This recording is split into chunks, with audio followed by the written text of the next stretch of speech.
Standing before the Prince Hall Masonic Building, where the new National Black Radio Hall of Fame Atlanta facility will be located. This building was erected in 1937. In 1949, the first African-American owned radio station was purchased in this building on the second floor by Mr. Blayton, who was a CPA. He bought the call letters from a radio station that was a country station that was foreclosed upon.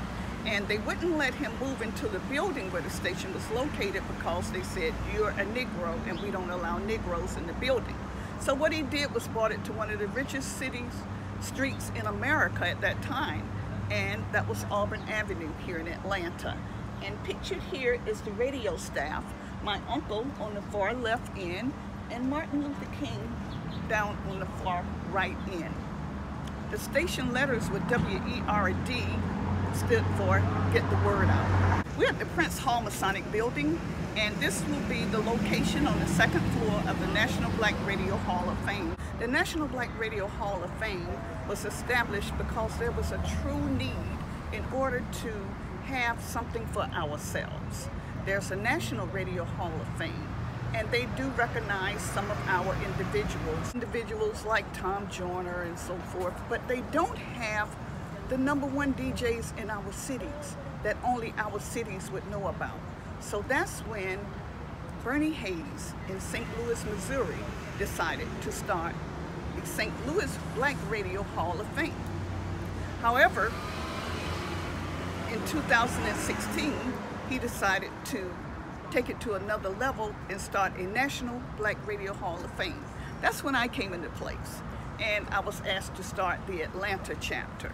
We have Atlanta, St. Louis, which is the headquarters, Poconos, Pennsylvania, New York, New York. We're looking at California. We have a chapter in Louisiana, and looking at Florida. So I don't think I've left out anyone, but if I did, I apologize. I know you're on board. We will be located on the second floor of the Prince Hall Masonic Lodge, which is the location of the original WERD. We will have a radio station there, production rooms. Also, we have a studio with computers that would teach them electronic engineering when they have to do the networking portion of connecting things in a radio station in case something happens.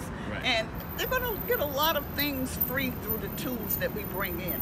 We will also partner with some of the local colleges' communications department and bring some of their students in as well. You can reach the organization by going to our website. We have partnered with St. Louis Harris Stowe State University. Harris Stowe State University has a jazz division. In that jazz division, we are also encompassing that history with the National Black Radio Hall of Fame and are having some fundraisers in order to get donations in to give out scholarships and the teaching lessons that we're going to do with the local students in the various cities. The St. Louis organization has partnered with the Capri's Museum. They have about 14 locations throughout the United States, and they have donated the basement area to the National Black Radio Hall of Fame. We are putting on displays there that are unheard of. This particular museum has manuscripts from people like Edgar Allan Poe and so on. They donated the basement space to us to use so that we can do our digital display of St. Louis, Missouri, Black radio history, national radio history, the Black Women and Black Men in Radio Project, which will also be a digital display. You may donate by contacting one of our chapters from the website, and it's 501c3, and we have an account that you can click on in order to make your payment. You can reach the organization by going to the website www.nbrhof.com. We have a contact page, our About Us page, and we have a Drop the Mic page for the children. We have our teen page. So we have a lot of good things on there. Everything that you need to know about the 501c3 National Black Radio Hall of Fame. I would like to thank Mr. Ed of the Masonic Lodge, and I also would like to thank Mr. William Gay. They are the individuals that brought us to the facility and let us review it and determine what we were going to do with the facility in regards to getting it to the historical level that's needed. Currently, the Parks Division is willing to work with us, and we're willing to work with them.